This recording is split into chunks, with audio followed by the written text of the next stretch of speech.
Hey guys, welcome to e student online platform. Part 1 में हमने 20 question discussion किया था CUCT 2005 का, जो हम कंप्लीट डिस्कशन का सीरीज स्टार्ट किए थे। तो वहां पर हमने पार्ट 1 का डिस्कशन किया था और जिसमें हमने फर्स्ट 20 क्वेश्चन को डिस्कशन किया था। तो आज हम फ्रॉम क्वेश्चन नंबर 21 से डिस्कशन करेंगे क्वेश्चन नंबर 40 तक। ठीक है, सो चलिए गाइस डिटेल डिस्कशन को स्टार्ट कर लेते हैं।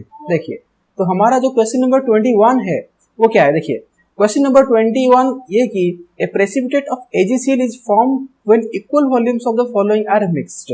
ठीक है, वो ये कह रहा है कि a precipitate of AgCl is formed when equal volumes of the followings are mixed. Question आपको ये कह रहा है कि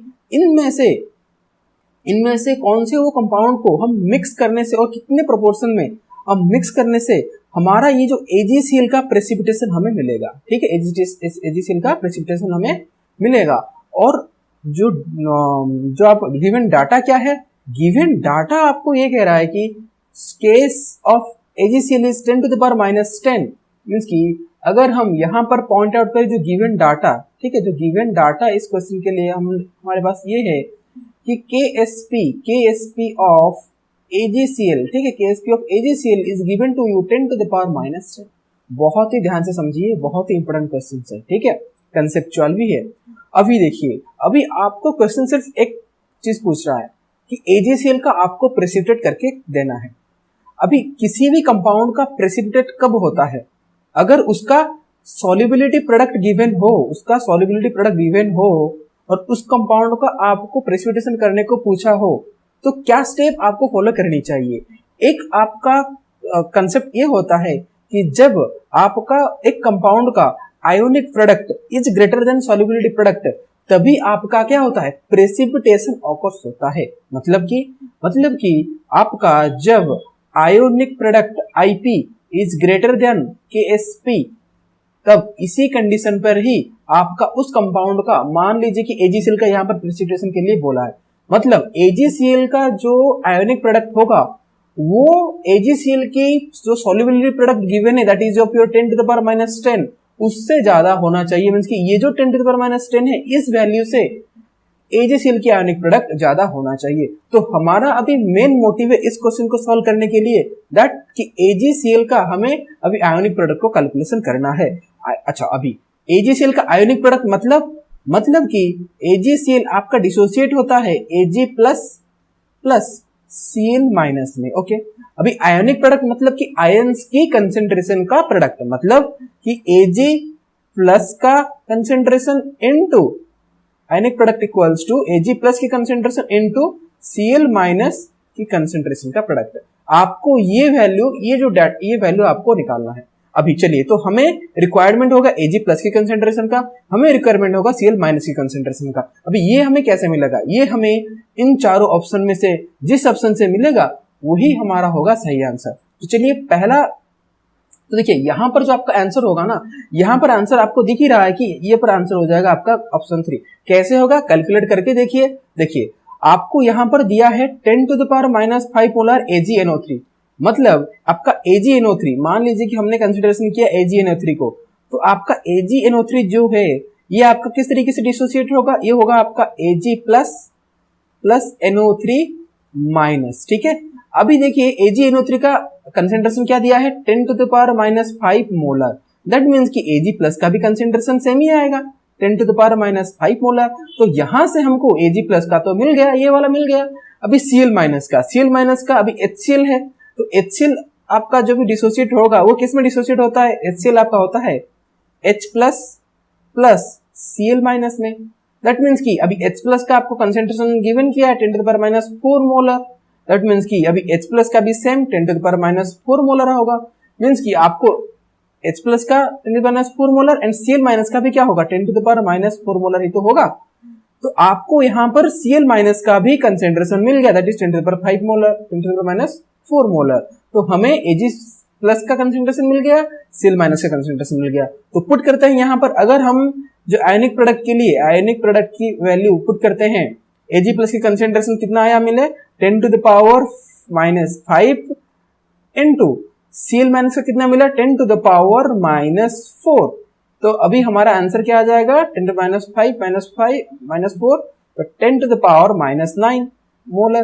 तो आपका जो आयनिक प्रोडक्ट आ गया, आयनिक प्रोडक्ट की वैल्यू आपके आ गया 10 to the power -9, एंड आपको जो अभी सोल्युबिलिटी प्रोडक्ट था वो कितना गिवन था 10 to the power -10, और ये क्लियरली हमें दिख रहा है कि 10 to the power -9 जो है वो 10 to the power -10 से ज्यादा होता है ना।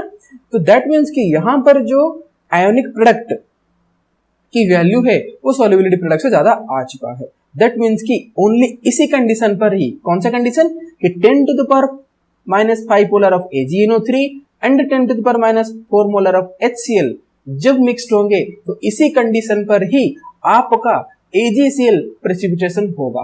ठीक है, तो ये था गाइस आपका सोल्यूशन और ये था गाइस आपका आंसर। ठीक है, तो अब चलिए हम मूव करते हैं हमारे सेकंड क्वेश्चन को। सॉरी, तो सेकंड क्वेश्चन आपका कह रहा है which one of the following defect in the crystal lowers its density. That means कि इनमें से कौन से वो डिफेक्ट, जो सॉलिड स्टेट में हम डिफेक्ट्स पढ़ते हैं ना, डिफेक्ट्स, तो इनमें से कौन से वो डिफेक्ट्स जहां पर आपको डेंसिटी में डिक्रीमेंट देखने को मिलेगा। मींस कि जब डिफेक्ट आएगा तो डेंसिटी भी कम हो जाएगी, डेंसिटी में डिफरेंस आ जाएगा। ठीक है, तो ये किस किस डिफेक्ट में देखने को मिलेगा। ऑप्शन में क्या है, ऑप्शन में है फ्रैंकल डिफेक्ट है क्या, एप सेंटर डिफेक्ट है क्या, स्कॉटकी डिफेक्ट है क्या, या इंटरस्टिशियल डिफेक्ट है। कौन सा वो डिफेक्ट है देखिए गाइस। तो चलिए डिफेक्ट एक बार शॉर्टली डिस्कशन कर लेते हैं। देखिए आपका सॉलिड स्टेट में जो डिफेक्ट का चैप्टर होता है ना गाइस, डिफेक्ट का जो चैप्टर होता है वहां पर हम क्या पढ़ते हैं, एक हम डिफेक्ट देखते हैं जो मेनली ही डिफेक्ट वो होता है that is of your point defect. क्या होता है, पॉइंट डिफेक्ट। ठीक है, अब ये जो पॉइंट डिफेक्ट है ये दो पार्ट में डिवाइड होता है, दो पार्ट में इसकी क्लासिफिकेशन होती है। एक होती है आपकी स्टोकियोमेट्री डिफेक्ट, स्टोकियोमेट्री। ठीक है, ये डिटेल में जान लेना आपके लिए बेहद जरूरी है। मान लीजिए कि आपने ये कंसेप्ट पढ़ा भी ना हो तो हमारी ये डिस्कशन से आपका ये चीज हो जाएगा। ठीक है, तो स्टोकियोमेट्री डिफेक्ट और आपका एक होता है नॉन स्टोकियोमेट्रिक डिफेक्ट। ठीक है, नॉन स्टोकियोमेट्री, ओके, एक स्टोकियोमेट्री एक नॉन स्टोकियोमेट्री। अब स्टोकियोमेट्री क्या होता है कि फर्दर आपका क्लासिफाई होता है दो पार्ट में, किसमें, कि एक आपका होता है कोवेलेंट, सॉरी कोवेलेंट की स्पेलिंग मिस्टेक हो गया, okay, covalent defect, okay, covalent defect, covalent defect, okay, and आपका एक होता है आयोनिक डिफेक्ट। ठीक है, आपका दूसरा होता है आयोनिक डिफेक्ट। अरे आयोनिक डिफेक्ट, ये दो डिफेक्ट्स होते हैं। अभी आपका नॉन स्टोकियोमेट्रिक जो डिफेक्ट होता है ये भी फर्दर दो पार्ट्स में डिवाइड होता है, किसमें, that is of metal access defect. क्या होता है, मेटल एक्सेस डिफेक्ट और metal deficiency, metal deficiency defect. ठीक है, मेटल एक्सेस डिफेक्ट और मेटल डेफिशिएंसी डिफेक्ट। अभी ये आपका ये जो कोवेलेंट डिफेक्ट होता है ना गाइस, कोवेलेंट डिफेक्ट ये भी फर्दर दो पार्ट में डिवाइड होता है, और आयोनिक डिफेक्ट जो होता है ये भी आपकी फर्दर दो पार्ट में डिवाइड होता है। जो आयोनिक प्रोडक्ट, आयोनिक जो डिफेक्ट है वो आपका फ्रैंकल डिफेक्ट, बहुत ही फेमस डिफेक्ट है फ्रैंकल डिफेक्ट। ठीक है, फ्रैंकल डिफेक्ट एंड आपका अनदर स्कॉटकी डिफेक्ट। क्या आता है गाइस, आपका स्कॉटकी डिफेक्ट में ये क्लासिफाई आपका होता है। ठीक है, स्कॉटकी डिफेक्ट। एंड आपका जो कोवेलेंट डिफेक्ट होता है, कोवेलेंट डिफेक्ट है, एक आपका होता है वैकेंसी डिफेक्ट, यहाँ पर आपका एक होता है वैकेंसी डिफेक्ट। ठीक है, वैकेंसी डिफेक्ट, एंड एक आपका आता है इंटरस्टिशियल डिफेक्ट। कौन सा, इंटरस्टिशियल डिफेक्ट, इंटरस्टिशियल डिफेक्ट। ठीक है, इंटरस्टिशियल डिफेक्ट, ओके। तो ये गाइस आपके होते हैं डिफेक्ट की क्लासिफिकेशन। अभी आपको ऑप्शन में क्या क्या डिफेक्ट गिवन है, आपका फ्रैंकल डिफेक्ट गिवन है जो कि यहां पर है, आयोनिक डिफेक्ट के अंदर आता है स्टोकियोमेट्री का, और आपका यहां पर आपको स्कॉटकी डिफेक्ट गिवन है जो कि वही आपका यहां पर है, एंड आपको एप सेंटर डिफेक्ट गिवन है जो कि एप सेंटर आपका मेनली ये जो मेटल एक्सेस है ना, मेटल एक्सेस, ये मेटल एक्सेस आपका एप सेंटर डिफेक्ट होता है। एंड आपका ये जो इंटरस्टिशियल डिफेक्ट है, इंटरस्टिशियल डिफेक्ट है, ये आपका ये वैकेंसी डिफेक्ट होता है, सॉरी इंटरस्टिशियल डिफेक्ट ये वाला आपका इंटरस्टिशियल डिफेक्ट होता है। ठीक है, ये वाला आपका इंटरस्टिशियल डिफेक्ट होता है। ओके, तो अभी हमें ये चारों को डिस्कशन करना है कि इनमें से किस में आपकी जो डेंसिटी में डिक्रीमेंट आती है। देखिए आपका आंसर डायरेक्टली आ जाएगा स्कॉटकी डिफेक्ट। स्कॉटकी डिफेक्ट में गाइस होता क्या है कि आपका मान लीजिए कि ये आपका एक सॉलिड था, मान लीजिए कि आपका एक सॉलिड पैकिंग है। ठीक है, यहाँ पर कैटायन, मान लीजिए कि कैटायन, क्योंकि ये आपका कौन सा है, ये आपका आयोनिक डिफेक्ट है, मींस कि आयंस मिलकर, कैटायंस एनायंस ये मिलकर आपके सॉलिड बनाए होंगे। तो मान लीजिए कि plus minus plus minus plus minus plus minus ऐसे करके है, ठीक, ऐसे करके आपके, ऐसे करके आपके सॉलिड बना है, राइट, प्लस माइनस करके। आपका स्कॉटकी डिफेक्ट में होता क्या है कि आपका एक कैटायन एंड एक एनायन की वैकेंसी हो जाती है, मींस एक कैटायन एक एनायन आपके सॉलिड से बाहर हो जाती है, वहां पर डिफेक्ट आ जाता है, वो वैकेंट हो जाती है। तो अगर यहाँ पर जो दो आपके सॉलिड जो पार्ट्स थे कैटायन एंड एनायन, मान लीजिए वो वैकेंट हो जाता है, तो आपका जो सॉलिड है कुछ ऐसा फॉर्म हो जाएगा, उसके बाद इस जगह पर वैकेंसी क्रिएट हो जाएगा, तो मींस कि ऐसा ऐसा करके आपका सॉलिड हुआ होगा।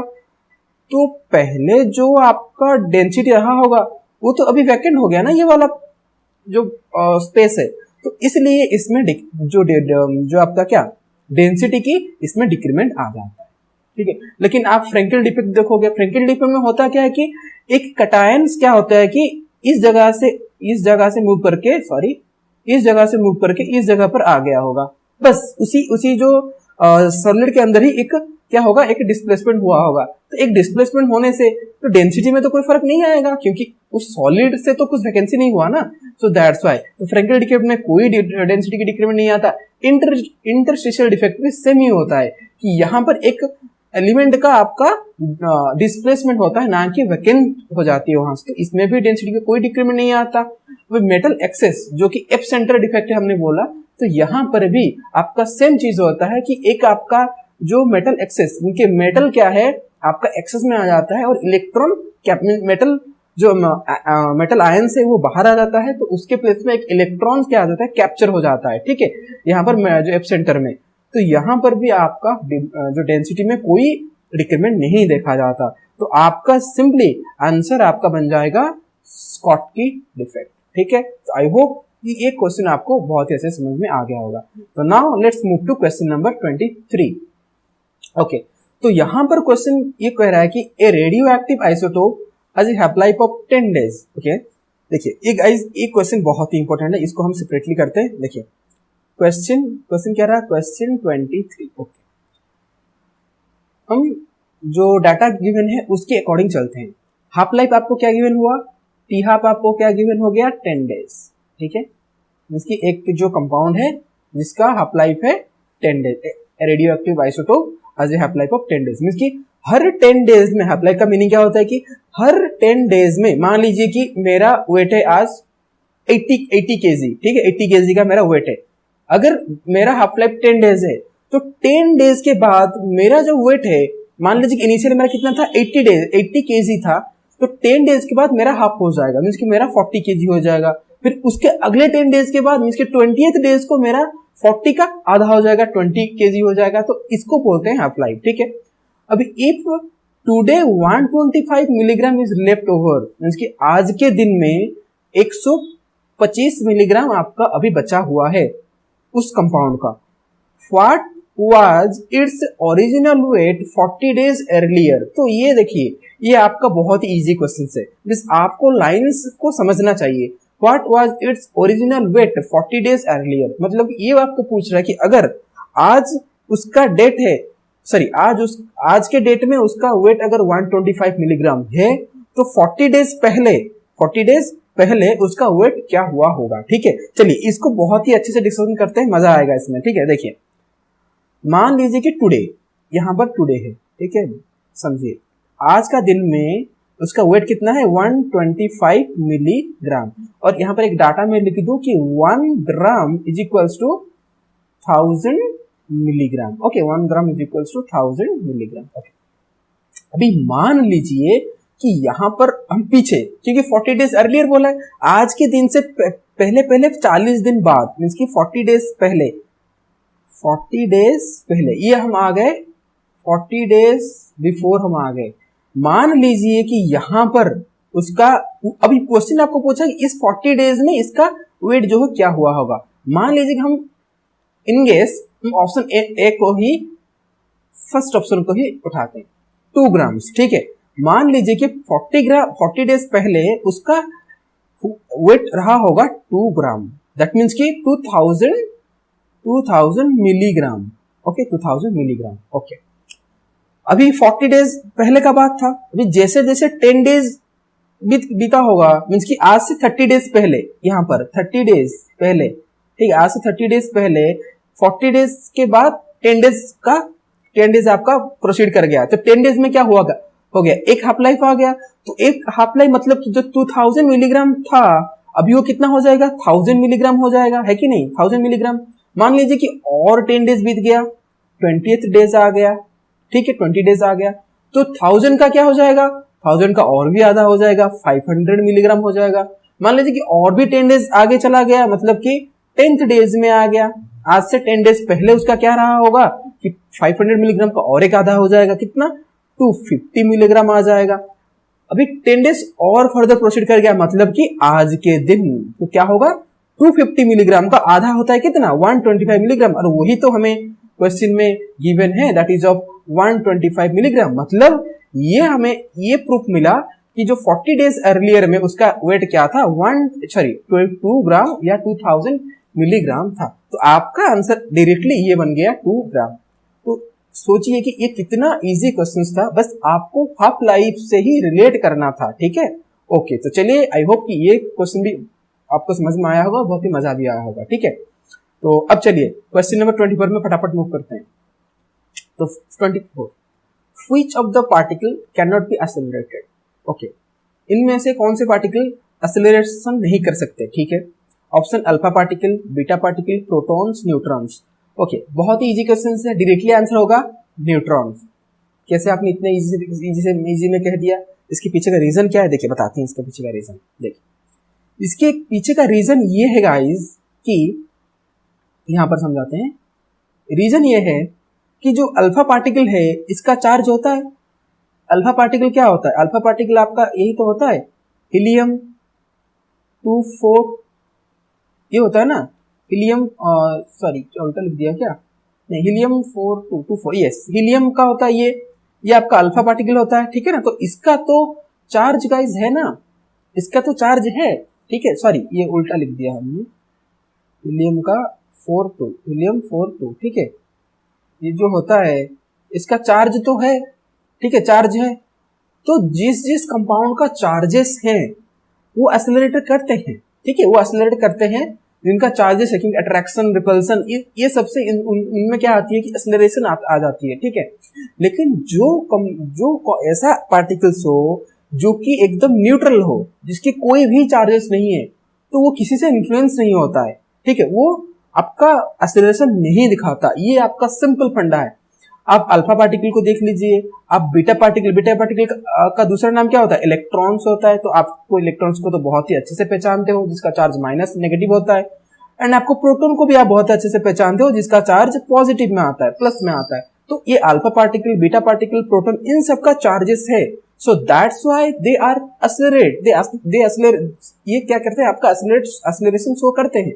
लेकिन जो आपका न्यूट्रॉन है, न्यूट्रॉन ये आपका एक न्यूट्रल पार्टिकल है, दैट्स, इसका मास तो है बट चार्ज इसका नहीं है, जीरो, ठीक है।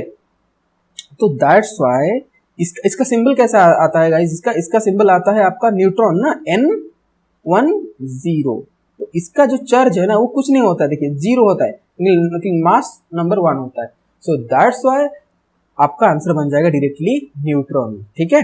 तो आपका आंसर बन जाएगा neutron is your correct answer, that particle which not accelerate, okay। So चलिए अब डिस्कशन करते हैं नेक्स्ट क्वेश्चन को, ठीक है। Question number 25, in which of the following nuclear reaction neutron is emitted। इनमें से कौन सा रिएक्शन में आपका न्यूट्रॉन एमिटेड होगा।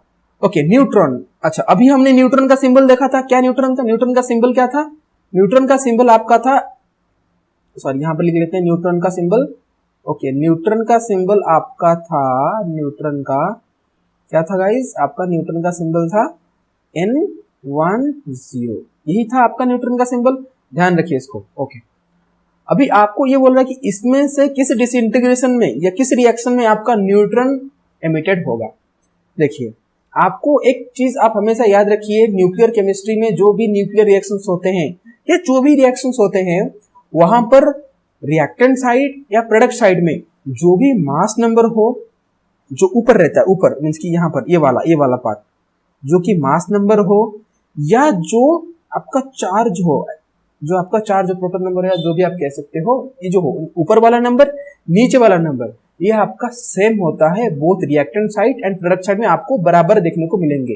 ठीक है, तो अभी हमें हर रिएक्शन में ये बोथ साइड में सेम कहां पर है कि नहीं, यही पहचानना है, यही ट्रिक्स है। इस ट्रिक्स में आप ये क्वेश्चन को सॉल्व कर सकते हो। देखिए, मान लीजिए कि हम देखते हैं, काउंट करते हैं। ओके, देखिए यहाँ पर एल्यूमिनियम के ऊपर 27 है, 27 प्लस क्या है 4, ये हीलियम पार्टिकल है ना, हीलियम पार्टिकल, यस 27 4 क्या हुआ 31, लेकिन यहाँ पर कितना है 30 है। ओके, नीचे का 13 प्लस 2 15, और देखिए यहाँ पर भी 15 है, तो यहाँ पर 31 होना चाहिए था, पर है क्या 30 है। ओके, बाकी को देखते हैं। 12 प्लस 1 13, ओके 13 है। 6 प्लस 1 7, ओके 7, बोथ साइड 7, यहाँ पर भी 7 है, यहाँ पर भी 7 है। ओके, ये वाला, ये इसका फंडा एकदम सही है, इसका सही है। तो यहाँ पर 30 है, इधर भी 30 है। ओके, 15 है, और यहाँ पर भी, यहाँ पर क्या है 14 है। ओके, यहाँ पर 14 है। ओके, यहाँ पर नीचे वाले में गड़बड़ है, नीचे वाले में एक कम है। ओके, देखते हैं, यहाँ पर 241 प्लस 4 245 होना चाहिए, बोथ साइड 245 है, और यहाँ पे भी 245। ओके, ठीक है। 96 प्लस 2 98 है, मीन्स इस साइड में 98 है, लेकिन यहाँ पर 97 है, मीन्स नीचे वाले में गड़बड़ है। और यहाँ पर किस में गड़बड़ है 13 प्लस 2 15, नीचे सही है।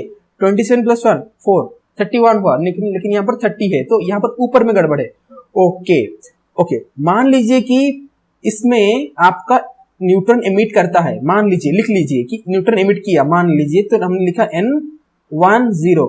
अब थोड़ा काउंट करके देखिए, 30 प्लस 1 31, और 27 प्लस 4 31, तो अब जाकर यहाँ पर सेटिस्फाई हो गया। इसका मतलब यह है कि इस रिएक्शन में जो पहला वाला रिएक्शन है ना, यहाँ पर आपका न्यूट्रॉन की एमिशन होगा। लेकिन मान लीजिए कि आपने यहाँ पर इसको रख दिया, ठीक है, यहाँ पर न्यूट्रॉन का एमिशन किया, तो कुछ फर्क नहीं पड़ेगा, और भी रिएक्शन बेकार हो जाएगा। कैसे कि यहाँ पर 30 था, यहाँ पर 30 प्लस 1 आ जाएगा 31, और यहाँ पर 15 था, यहाँ पर 14 है, 14 प्लस 0 14 ही रहेगा, कोई चेंजेस नहीं आएगा। तो ये कुछ आपका वैल्यू नहीं है, यहाँ पर न्यूट्रॉन एमिशन नहीं होगा, नहीं होगा, नहीं होगा। आपका आंसर हो जाएगा, करेक्ट आंसर आपका, सॉरी कहाँ गया ये, करेक्ट आंसर आपका आ जाएगा 25। तो आई होप कि इस टाइप के क्वेश्चन को सॉल्व करना, इस टाइप के जैसे भी क्वेश्चन आएंगे, आपने ये ट्रिक्स में, जो काउंटिंग के ट्रिक्स में आप सही कर सकते हो इसको। ठीक है, तो अब चलिए नेक्स्ट पार्ट में मूव करते हैं, जो हमारा नेक्स्ट पार्ट है क्वेश्चन नंबर 26। ओके, 26 क्या है, gold is extracted by hydrometallurgical process based on its property. Okay, hydrometal means की स्टेटमेंट ये कह रहा है कि गोल्ड आपका हाइड्रोमेटलर्जिकल प्रोसेस में एक्सट्रैक्टेड किया जाता है। ठीक है, अभी एक्सट्रैक्शन कहां से होता है, गोल्ड का एक्सट्रैक्शन होता है गोल्ड की ओर से। ठीक है, गोल्ड का जो ओर होता है ना गाइस, ओर, वहां से गोल्ड की आपका क्या होता है कि एक्सट्रैक्शन होता है। ठीक है, अभी किस प्रोसेस में होता है, हाइड्रोमेटलर्जिकल प्रोसेस में होता है, बेस्ड ऑन इट्स प्रॉपर्टी। कौन से प्रॉपर्टी को बेस करते हुए गोल्ड का हाइड्रोमेटलर्जिकल प्रोसेस में एक्सट्रैक्शन किया जाता है। ठीक है, तो गाइस ऑप्शन क्या है, ऑफ बीइंग इलेक्ट्रोपॉजिटिव। क्या गोल्ड इलेक्ट्रोपॉजिटिव इसलिए होता है, गोल्ड लेस रिएक्टिव इसलिए होता है, to form complexes which are water soluble. क्या गोल्ड जो कॉम्प्लेक्स बनाता है वो वाटर सॉल्युबल है, इसलिए ये प्रोसेस हाइड्रोमेटलर्जिकल प्रोसेस से होता है, या गोल्ड सॉल्ट फॉर्म करता है जो कि वाटर सॉल्युबल है, इसलिए होता है। देखिए यहां पर आपका करेक्ट आंसर बन जाएगा option 3, that is to form complexes which are water soluble. मतलब कि गोल्ड क्या करता है कि बहुत ही अच्छे से ऐसा कॉम्प्लेक्स बना देता है, मतलब कि जो गोल्ड है वो आपका कुछ ऐसा कॉम्प्लेक्स बना देता है जो कि आपका वाटर में बहुत ही अच्छा सॉल्युबल हो जाता है, बहुत ही अच्छा सॉल्युबल है। और हाइड्रोमेटलर्जिकल प्रोसेस भी वही है। हाइड्रोमेटलर्जिकल प्रोसेस कुछ ऐसा है कि आपका, देखिए मैं प्रोसेस समझा देता हूं तो आपको बहुत ही अच्छे से समझ में आ जाएगा। देखिए पहले क्या है कि जो हमारी जो सॉइल है उसके नीचे से मान लीजिए कि गोल्ड की ओर को निकाला गया। ठीक है, तो अभी गोल्ड की ओर जो है वहां पर एकदम गोल्ड के साथ और ना जाने क्या क्या चीजें मिक्स कर रही हैं, इसकी प्योर गोल्ड नहीं है गोल्ड की ओर में, अभी गोल्ड की ओर से हमें प्योर गोल्ड निकालना है। तो गोल्ड की ओर को क्या किया जाता है कि मान लीजिए कि गोल्ड की सॉल्ट हो या गोल्ड की कोई ऐसा कॉम्प्लेक्स बनाया जाता है, क्योंकि गोल्ड तो अच्छा कॉम्प्लेक्स बनाता है। तो गोल्ड की जो ओर है उसको क्या किया जाता है कि एक गोल्ड का वो कॉम्प्लेक्स बना लेता है, ठीक है। अभी वो कॉम्प्लेक्स बनाने के बाद वो कॉम्प्लेक्स क्या वाटर में सोल्यूबल हो गया, गोल्ड का ओर का कॉम्प्लेक्स। अभी जो गोल्ड का ओर का जो कॉम्प्लेक्स बन गया उसको क्या किया जाएगा, अभी वाटर में डिप किया जाएगा, ठीक है। मान लीजिए एक वाटर का टैंक हो जाएगा, वाटर की टैंक होगा, उस टैंक में उस गोल्ड का ओर को, जो ओल्ड गोल्ड का ओर ने जो कॉम्प्लेक्स बनाया उसको डिप किया जाएगा। अभी डिप करने के बाद जो वो सोल्यूबल हो जाएगा तो वो क्या हो जाएगा कि डिफरेंट डिफरेंट जो आयंस में डिसोसिएट हो जाएंगे, तो वहां से गोल्ड की ओर से गोल्ड क्या होगा, डिसोसिएट हो जाएगा। तो वहां से गोल्ड को क्या किया जाता है कि मेटलर्जिकल प्रोसेस में, जो हाइड्रोमेटलर्जिकल प्रोसेस में प्योर गोल्ड को जो है एक्सट्रैक्ट कर लिया जाता है। तो इसलिए आपका रीजन तो आई होप कि आपको क्लियर हो गया होगा कि क्यों, क्योंकि जो गोल्ड होता है, गोल्ड वो बहुत ही अच्छा सा कॉम्प्लेक्स बना लेता है, ऐसा कॉम्प्लेक्स जो कि वाटर में सोल्यूबल हो। तो दैट्स व्हाई हम इजीली गोल्ड को एक्सट्रैक्ट कर पाते हैं गोल्ड की ओर से। तो इसका पीछे का रीजन यही है, ठीक है। ओके, तो अब चलते हैं नेक्स्ट क्वेश्चन में मूव कर जाते हैं। Next question, in blast furnace iron oxide is reduced by. Blast furnace जो होता है वहां पर आयरन ऑक्साइड किसके थ्रू रिड्यूस होता है, हॉट ब्लास्ट एयर के थ्रू, क्या कार्बन मोनोऑक्साइड के थ्रू, या कार्बन के थ्रू, या सिलिका के थ्रू।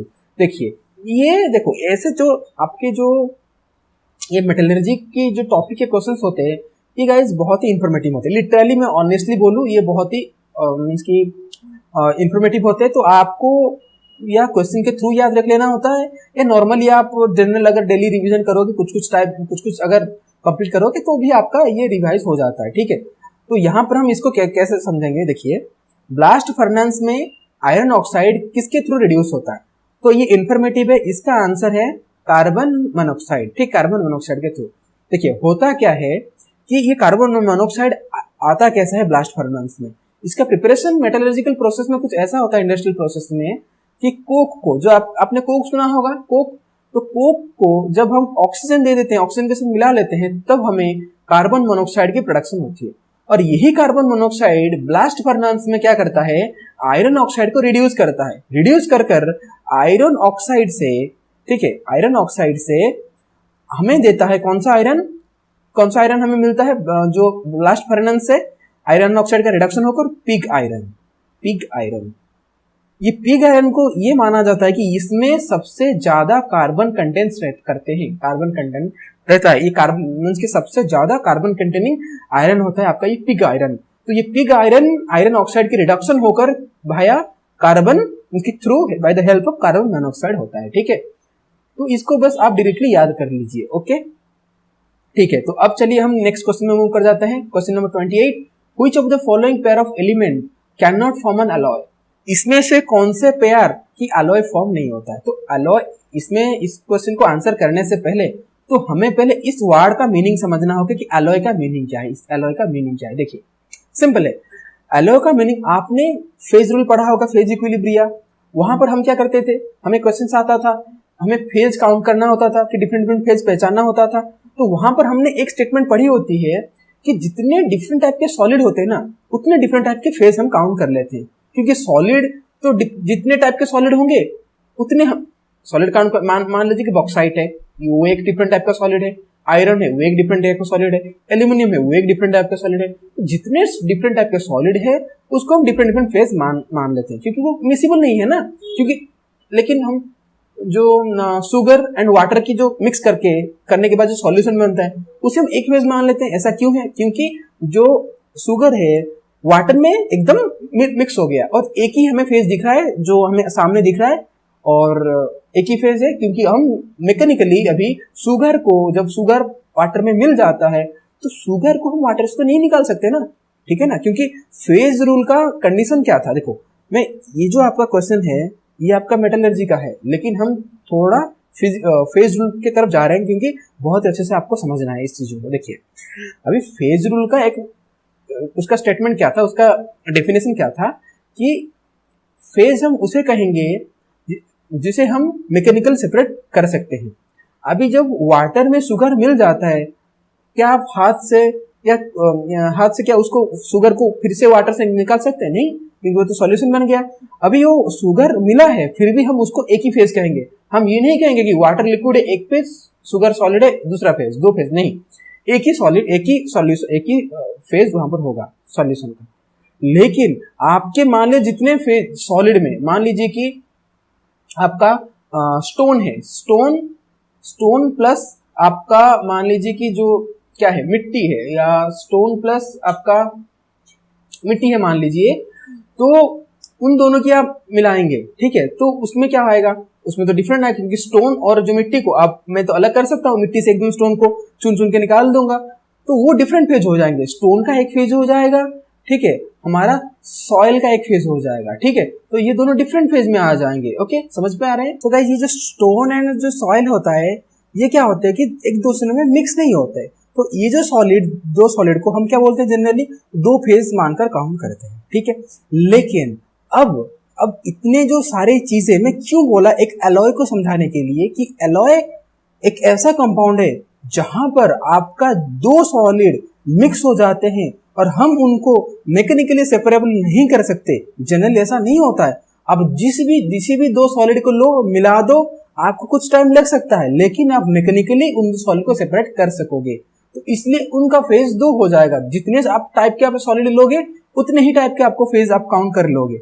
लेकिन एलॉय एक ऐसा कंपाउंड होता है जहां पर डिफरेंट जो सॉलिड होते हैं, जो मिसिबल सॉलिड होते हैं, वो मिसिबल सॉलिड मिलके एक एलॉय बना लेते हैं, जहां पर जो मान लीजिए कि यहाँ पर जिंक और कॉपर की मान लीजिए कि एलॉय बना, तो जिंक और कॉपर मिलकर के ऐसा एलॉय बना देंगे जहां पर जिंक भी होगा, कॉपर भी होगा, लेकिन आप मैकेनिकली जिंक और कॉपर को वहां से डिफरेंशिएट नहीं कर सकते, तो आपको उस जो जिंक एंड कॉपर के जो दो सॉलिड को आपको एक ही सॉलिड मानना होगा, और वहां पर एलॉय के लिए फेज आपको एक ही मानना होगा, ठीक है। तो यही था एलॉय का डेफिनेशन। मैं चाह रहा था कि आपको एलॉय बहुत अच्छे से समझ में आ जाए। तो अब आता है कि यहाँ में क्वेश्चन आपको ये पूछा है, सिंपल क्वेश्चन तो सिंपल सा है, पर आपको कंसेप्ट बहुत अच्छे से क्लियर होना नीड था, ठीक है। तो यहाँ पर क्वेश्चन ने पूछा है कि यहाँ में कौन सा पेयर एलॉय फॉर्म नहीं करेगा, तो इसका सिंपल आंसर कि आपका आयरन एंड एमलगम जो है वो आपका जो एलॉय है वो फॉर्म नहीं करते। आपका जिंक एंड कॉपर का एलॉय देखा जाता है, आप आयरन एंड कार्बन के एलॉय देखा जाता है, और यहाँ पर एमलगम एंड सोडियम की भी आपकी एलॉय देखा जाता है। लेकिन आपका जो यहाँ पर जो एमलगम एंड आयरन की एलॉय नहीं देखा जाता। और एक बात मैं यहाँ पर लिख दूं आपके लिए कि आपका आयरन एंड एमलगम की एलॉय नहीं देखा जाता, उसके साथ साथ आपका प्लेटिनम एंड एमलगम की भी एलॉय नहीं देखा जाता, ठीक है। तो इस ऑप्शन, इस जो पॉइंट को भी आप नोट कर लीजिए, ठीक है। तो आई होप कि आपको एलॉय एंड कौन से पेयर्स एलॉय नहीं बनाते हैं ये क्लियर हो गया होगा, ठीक है। तो अब चलिए हम मूव करते हैं नेक्स्ट क्वेश्चन में, question number 29। Which compound is zero valent metal complex. यहाँ पर कौन से कंपाउंड जिसका वैलेंसी जीरो है, जीरो वैलेंट मेटल कॉम्प्लेक्स। तो देखिए जीरो वैलेंट मेटल कॉम्प्लेक्स का मीनिंग क्या है पहले ये समझिए, उसके बाद ही तो हम क्वेश्चन कर पाएंगे। जब हम क्वेश्चन में जो पूछा है उसकी मीनिंग ही हमें समझ में आ जाए तभी ना, ठीक है। तो जीरो वैलेंट मेटल कॉम्प्लेक्स का मीनिंग यही है कि उस कॉम्प्लेक्स में मेटल की जो वैलेंसी है, मेटल की जो चार्ज है, वैलेंसी जो चार्ज है ना वो जीरो होना चाहिए, जीरो, ठीक है।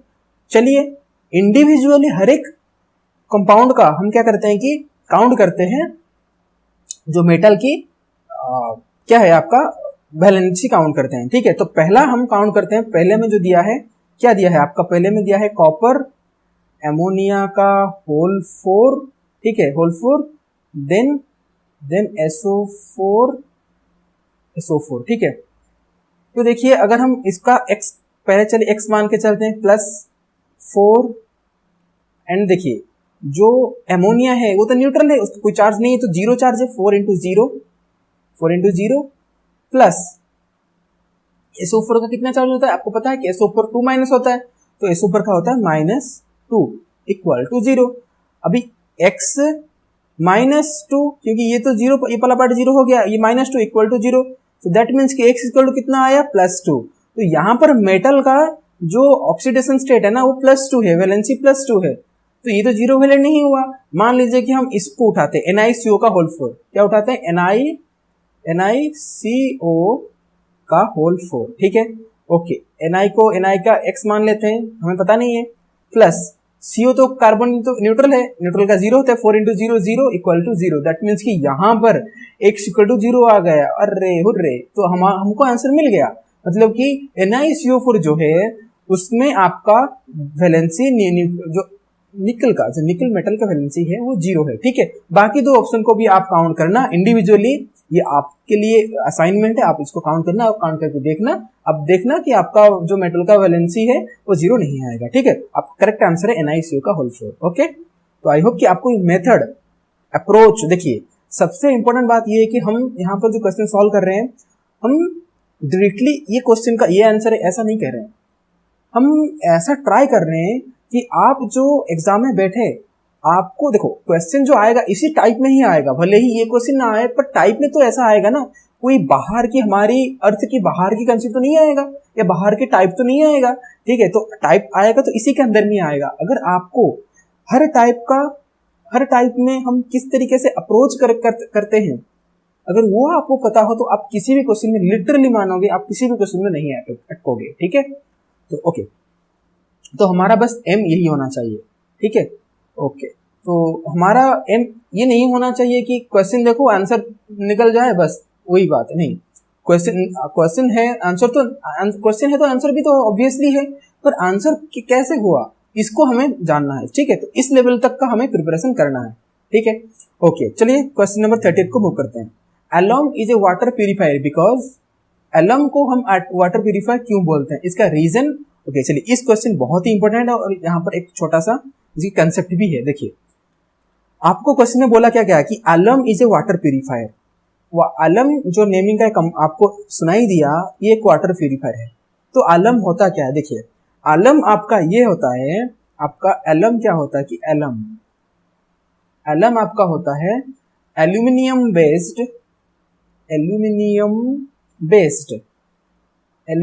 Based coagulant. क्या होता है, कोआगुलेंट।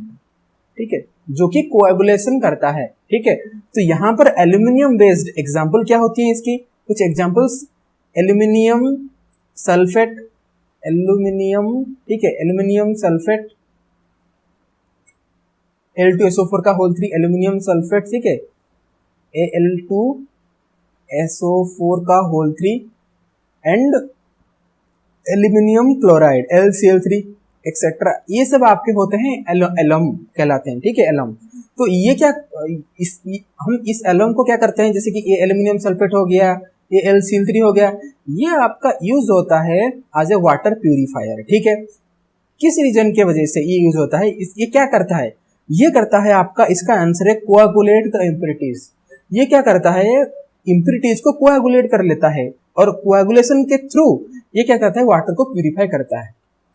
तो चलिए, कुछ समझ में नहीं आया, आपने कोआगुलेट द इम्प्यूरिटीज पढ़ दिया, इंग्लिश में बोल दिया, नहीं समझेंगे। देखिए होता क्या है कि मान लीजिए कि एक आपका मान लीजिए कि एक बॉक्स है जहां पर आपके वाटर भरे हैं। ठीक है, वाटर भरे हैं, मान लीजिए कि ये प्योर वाटर नहीं है, यहाँ पर इम्प्यूरिटीज भी हैं। ठीक है, ये जो डॉट आप देख रहे हैं ये इम्प्यूरिटीज भी है। तो होता क्या है कि जब आप एलम को यहाँ पर डालोगे, ठीक, एलम को मिक्स करोगे, एलम क्या होती है जनरली, इसका और एक आप लिख लीजिए, ये क्या होता है, पॉजिटिवली चार्ज्ड होता है। ठीक है, क्या होता है गाइस, पॉजिटिवली चार्ज्ड होता है। जब आप इस एलम को यहाँ में जब आप ऐड करोगे, वो पॉजिटिवली चार्ज है, तो जितने भी नेगेटिवली चार्ज्ड यहाँ पर पार्टिकल्स होंगे, यहाँ पर क्या हो रहेंगे, यहाँ पर जो आपका डस्ट पार्टिकल है या जो इम्प्यूरिटीज है, ठीक है, वो यहाँ पर मिक्स होकर हैं। ठीक है, कंडेंस होकर यहाँ पर वाटर में है। जब आप एलम को ऐड करोगे, पॉजिटिवली चार्ज पार्टिकल को ऐड करोगे, तो जो भी नेगेटिवली चार्ज पार्टिकल है वो सब क्या होंगे, ये इस पॉजिटिवली चार्ज पार्टिकल के कांटेक्ट में आकर वो न्यूट्रलाइजेशन हो जाता है। मींस कि हम ये कह सकते हैं थ्रू द प्रोसेस ऑफ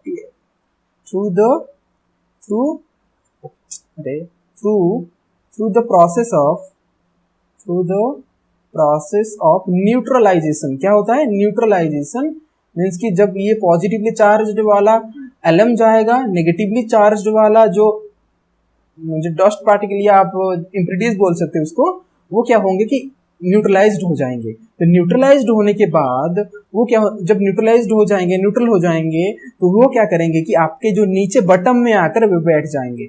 जब वो बटम में आकर बैठ जाएंगे तो हम इजीली हम इनको फिल्ट्रेट कर लेंगे। तो फिल्ट्रेट करने के बाद ये जो नीचे में बैठा हुआ जो इम्प्योरिटीज है वो बाहर निकल जाएंगे और हमें प्योर वाटर में मिल जाएगा। ये रहता है मैकेनिज्म। तो इसलिए आपका जो एलम होता है ये एक वाटर प्यूरिफायर होता है और ये कोआगुलेट करता है इम्प्योरिटीज को। इस मेथड में आपके वाटर प्यूरिफायर होता है। ठीक है, तो आई होप कि 30 नंबर क्वेश्चन तक आपको इजीली सब क्वेश्चन समझ में आ गया होगा। अब चलिए नेक्स्ट 10 क्वेश्चन बचा है उनको डिस्कशन कर लेते हैं। Question number 31, A compound A has a molecular formula C2ClOH। Okay, एक कंपाउंड ए, अच्छा एक कंपाउंड है जिसका नाम है ए और उसका मॉलिक्यूलर फॉर्मूला क्या है C2Cl3OH। Okay, it reduces Fehling solution. Okay, इसका कैरेक्टरिस्टिक क्या है, रिड्यूस फेलिंग। ओके, शॉर्ट में लिखते हैं reduce Fehling. Okay, and on oxidation gives monocarboxylic acid. Okay, on oxidation gives monocarboxylic acid. ठीक है, मोनोकार्बोक्सिलिक एसिड ऑक्सीडेशन करने के बाद ये हमें कार्बोक्सिलिक एसिड देता है। ठीक है, A can be obtained by the action of chlorine on ethyl alcohol.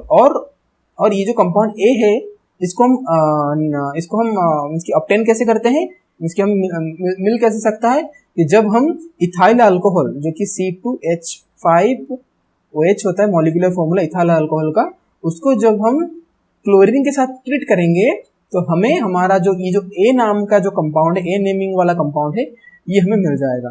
तो हमें एग्जामिनर ने ये पूछा है कि जो ए है वो ये आपका क्या है, क्या वो क्लोरोफॉर्म है, क्या वो क्लोरल है, क्या वो मिथाइल क्लोराइड है, क्या वो मोनोक्लोरो एसिटिक एसिड है, वो क्या है। चलिए हम स्टेप बाय स्टेप इसका सॉल्यूशन की तरफ हम मूव करते हैं। देखिए हमें वो कंपाउंड कह दिया कि कंपाउंड का मॉलिक्यूलर फॉर्मूला सिंपल सा ये रहने वाला है C2Cl3OH। ठीक है, तो अभी आपको प्रेडिक्ट करना है ये कौन सा कंपाउंड है। अभी उसका कैरेक्टरिस्टिक क्या है कि वो रिड्यूस करता है फेलिंग सोल्यूशन को। देखिए यहां से ही आपको आंसर मिल जाएगा। अभी जो कंपाउंड फेलिंग सोल्यूशन को रिड्यूस करता है, इसकी फेलिंग टेस्ट को पॉजिटिव दिखाता है, वो कंपाउंड आपका उस कंपाउंड में एल्डिहाइड ग्रुप प्रेजेंट रहेगा। ये सबसे वाइटल पॉइंट है, मतलब कि जो रिड्यूस करता है फेलिंग सोल्यूशन को वो कंपाउंड में एल्डिहाइड ग्रुप प्रेजेंट रहेगा। मतलब ये जो कंपाउंड है इसमें CHO ग्रुप प्रेजेंट है, एल्डिहाइड ग्रुप प्रेजेंट है। अभी on oxidation gives monocarboxylic acid, ये भी सही है क्योंकि आपको पता है कि जब आपका एल्डिहाइड को आप ऑक्सीडेशन करते हो तो ऑब्वियसली आपका एसिड में वो कन्वर्ट होता है कि नहीं। तो ये स्टेटमेंट भी सही है, मतलब ये कंफर्म हो गया कि एल्डिहाइड ग्रुप प्रेजेंट है। अभी वो बोल रहा है कि आप एक कंपाउंड को पा कैसे सकते हो कि जब आप इथाइल अल्कोहल को क्लोरीन के साथ रिएक्शन करोगे। तो चलिए करते हैं क्लोरीन के साथ रिएक्शन। देखिए होता क्या है, अगर मैं यहाँ पर लिखूं, होता क्या है कि जब आप, ये आपको पता होना चाहिए कि जब आप इथाइल अल्कोहल को क्लोरीन के साथ रिएक्शन करते हो तो आपको कुछ ऐसा मिलता है। देखिए अगर हम इसको ओपन अप करके लिखें इसको CH3CH2OH। ठीक है, अभी हमने क्या किया, इसमें Cl2 दिया। तो Cl2 देने के बाद होता है क्या, देखिए यहाँ का जो दो हाइड्रोजन हो रहे हैं और यहाँ का जो दो क्लोरीन है ये मिलकर HCl होकर -2 HCl होकर निकल जाते हैं। तो बच क्या जाता है, बच जाता है CH3CHO, मतलब कि एसिटल्डिहाइड मिल गया बस। और हमने भी यही तो आइडेंटिफिकेशन किया था कि कंपाउंड ए है जिसमें CHO रहा होगा, पर यहाँ पर बात नहीं है क्योंकि एसिटल्डिहाइड का कोई भी ऑप्शन यहाँ पर अवेलेबल नहीं है। मतलब कि एसिटल्डिहाइड तो नहीं हो सकता, पर ठीक है हम कहीं ना कहीं सही डायरेक्शन में जा रहे हैं। अब होता क्या है, अगर हम इसी एसिटल्डिहाइड को फर्दर क्लोरीनेशन करेंगे तो होगा कुछ ऐसा कि यहाँ पर मतलब कि 3 अमाउंट ऑफ क्लोरीन आपको देना पड़ेगा।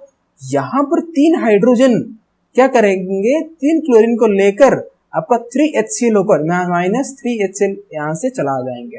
तो आपको मिल जाएगा कार्बन और यहाँ में जो 3 हाइड्रोजन थे आपका यहाँ पर 3 क्लोरीन आकर लग जाएगा उसके साथ CHO, मतलब आपका जो प्रोडक्ट है कुछ ऐसा होगा CCl3CHO।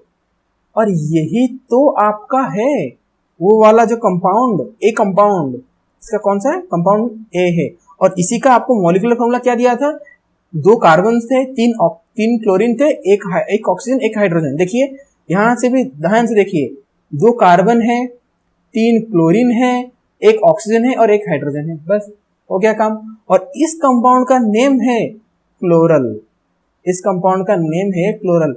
पता कैसे चला, मान लीजिए कि आपको पता भी नहीं है कि क्लोरल का स्ट्रक्चर मॉलिक्यूलर फॉर्मूला क्या है।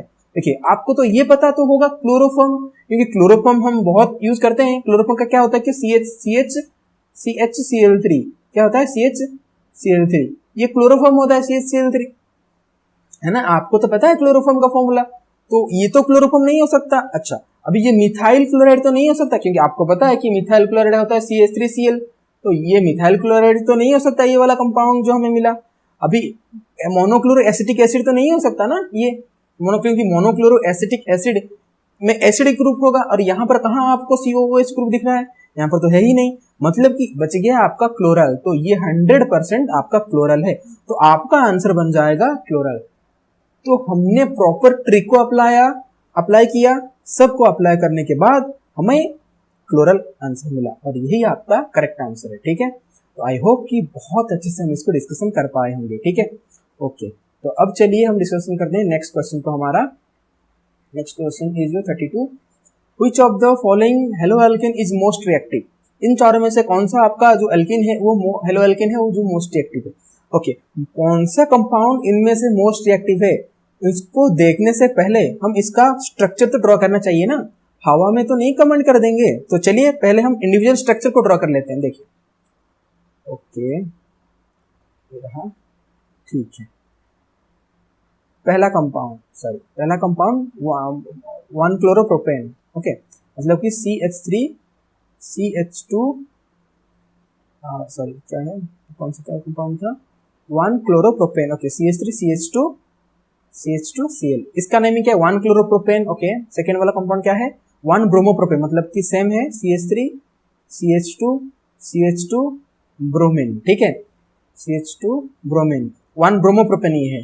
थर्ड में क्या है कि 2 क्लोरोप्रोपेन। ओके, ये 1 क्लोरोप्रोपेन 1 क्लोरोप्रोपेन 1 ब्रोमोप्रोपेन, अब आएगा 2 क्लोरो, मतलब कि सेकेंड पोजीशन पर CH3CHCl ये है आपका 2 ब्रोमोप्रोपेन। अभी 4 क्या है कि सॉरी 2 क्लोरोप्रोपेन ही, अभी 2 ब्रोमोप्रोपेन आएगा CH3CH3 आपका ब्रोमीन।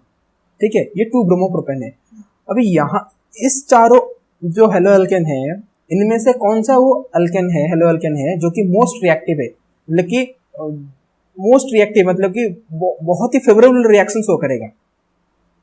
अभी इसको सॉल्व कैसे किया जाए, कैसे हम अप्रोच करेंगे। देखिए फर्स्ट पॉइंट, आपको पता है कि जिस भी रिएक्शन में आपका जो हेलोजन कंपाउंड्स होते हैं और पार्टिसिपेट करते हैं, halogen as a leaving group role play करता है। आपको ये पता है बहुत अच्छे से कि हेलोजन हमेशा लिव करता रहा होगा, आपने ये देखा होगा। ठीक है, तो यहाँ पर मान लीजिए कि सब में क्या होगा, मान लीजिए कि ये वाला जो हेलो एल्केन्स है ये SN1 इसकी न्यूक्लियोफिलिक सब्स्टिट्यूशन रिएक्शन दिखा रहे हैं, तो मतलब कि यहाँ से क्लोरीन जाएगा, यहाँ से ब्रोमीन जाएगा, यहाँ से क्लोरीन जाएगा और यहाँ से ब्रोमीन जाएगा। जाने के बाद क्या होगा, यहाँ पर एक पॉजिटिव फॉर्म होगा, यहाँ पर एक पॉजिटिव फॉर्म होगा, यहाँ पर एक पॉजिटिव फॉर्म होगा और यहाँ पर भी एक पॉजिटिव फॉर्म होगा। आप देख लीजिए कि ये यहाँ पर मीन्स कि इन दोनों जो कंपाउंड में जो 1 क्लोरोप्रोपेन या 1 ब्रोमोप्रोपेन थे, यहाँ पर 1 डिग्री कार्बोकेटन का फॉर्मेशन हुआ, मतलब, और यहाँ पर 2 डिग्री कार्बोकेटन का फॉर्मेशन हुआ। और आपको तो पता है, आपने रिएक्शन मैकेनिज्म में बहुत अच्छे से पढ़ा होगा कि 1 क्लोरो जो 1 डिग्री कार्बोकेटन हैं वो लीस्ट स्टेबल मतलब कि कम स्टेबल होते हैं 2 डिग्री कार्बोकेटन से, मतलब कि 2 डिग्री कार्बोकेटन आपके सबसे स्टेबल होते हैं। मान लीजिए कि कोई ऐसा है कि केमिकल रिएक्शन प्रोसेस है जो कि एक स्टेबल इंटरमीडिएट या स्टेबल प्रोसेस भाया जाता है, तो वही रिएक्शन सबसे फास्ट प्रोसीड करेगा, है कि नहीं, क्योंकि वो रिएक्शन सबसे फेवरेबल है, वो जिस पाथ में जर्नी कर रहा है वो सबसे सेफ पाथ है, सबसे स्टेबल पाथ है, तो उसी रोड में वो बहुत ही तेजी से भागेगा, है कि नहीं। तो मतलब कि ये 3 और 4 वाले जो कंपाउंड्स है ना हेलो एल्केन्स के, वो मोस्ट रिएक्टिव होंगे। अभी इन दोनों में से कौन सा मोस्ट रिएक्टिव होगा, देखिए अभी आपने एक लिविंग ग्रुप का कॉन्सेप्ट पढ़ा होगा मैकेनिज्म में, रिएक्शन मैकेनिज्म में। आपको ये जनरली पता है कि जो लिविंग ग्रुप है, जितना बड़ा लिविंग ग्रुप होगा उतना अच्छा जितना बड़ा ग्रुप होगा, फंक्शनल ग्रुप होगा, वो उतना अच्छा लिविंग ग्रुप होगा। अभी हेलोजेंस के केस में आपने एक लिविंग ग्रुप का ऑर्डर पढ़ा होगा, लिविंग ग्रुप का ऑर्डर कि सबसे अच्छा लिविंग ग्रुप कौन होता है, आयोडीन, उससे कम होता है कौन सा है, ब्रोमीन, और उससे कम कौन होता है, फ्लोरीन, और सबसे जो खराब लिविंग ग्रुप होता है, लिव नहीं करता इन जनरली, वो फ्लोरीन होता है। मतलब कि साइज के ट्रेंड के हिसाब से ये लिविंग ग्रुप की ऑर्डर आ गया है ना। तो मतलब कि जो क्लोरीन एंड ब्रोमीन में से अच्छा लिविंग ग्रुप कौन है, ब्रोमीन है, ठीक है। तो मतलब कि ये ब्रोमीन जो है वो पहले ही भाग जाएगा क्लोरीन से, और जितना जल्दी भाग जाएगा उतना जल्दी आपको ये इंटरमीडिएट मिलेगा, स्टेबल इंटरमीडिएट, तो अच्छा होगा रिएक्शन आपका। मतलब आपका डायरेक्टली आंसर ये आ जाएगा, ठीक। एलिजिबल तो ये दोनों हो रहे हैं, पर ये बहुत ही आगे चला जा रहा है, मतलब आपका डायरेक्टली आंसर आ जाएगा two bromopropane. Two bromopropane is most reactive among the given haloalkanes, ठीक है। अब चलते हैं फटाफट मूव कर लेते हैं नेक्स्ट क्वेश्चन में। Question number 33, the reaction in which phenol differ from alcohol. अच्छा, इन चारों में कौन से रिएक्शन में से आप फिनोल और अल्कोहल को डिफर कर सकते हो, ठीक है। अभी देखते लेते हैं कि फिनोल का स्ट्रक्चर क्या। देखो फिनोल का स्ट्रक्चर ये होता है, बेंजीन रिंग मींस कि ये एरोमेटिक अल्कोहल होता है, ये एरोमेटिक रिंग है, और यहाँ पर आपका अल्कोहल ग्रुप है। ये आपका फिनोल के स्ट्रक्चर है, ये आपका क्या है कि ये आपका फिनोल है। अभी अल्कोहल मान लीजिए कि हमने ले लिए मिथाइल अल्कोहल, हमने ले लिया मिथाइल अल्कोहल, ये मिथाइल अल्कोहल एक नॉर्मल एलिफेटिक अल्कोहल है। अभी ये जो दो अल्कोहल है, ये दो अल्कोहल को हम डिफरेंशिएट कैसे करेंगे, ठीक है। अच्छा, it undergoes esterification with carboxylic acid. क्या हम एस्टरिफिकेशन के थ्रू नहीं कर सकते, क्योंकि आपका फिनोल भी एस्टरिफिकेशन दिखाएगा, आपका ये वाला अल्कोहल भी एस्टरिफिकेशन दिखा लेगा। इट रिएक्ट्स विद अमोनिया, नहीं नहीं ये नहीं हो सकता, दोनों रिएक्शन आपके अमोनिया के साथ रिएक्शन कर लेंगे। It forms yellow crystals of iodoform, क्या ये हो सकता है, हाँ जी, चांसेस है, रुक जाइए अभी, okay. It liberates hydrogen with sodium metal, नहीं, बोथ जो कंपाउंड्स है ना वो ये शो करेंगे। अच्छा ठीक है, ओके। तो अब बात ये है कि अब इस पे गौर फरमाइए। It forms yellow crystals of iodoform, मतलब ये आयोडोफॉर्म रिएक्शन की बात कर रहा है ये ऑप्शन। और आपको पता है आयोडोफॉर्म रिएक्शन कौन से कंपाउंड दिखाते हैं, आयोडोफॉर्म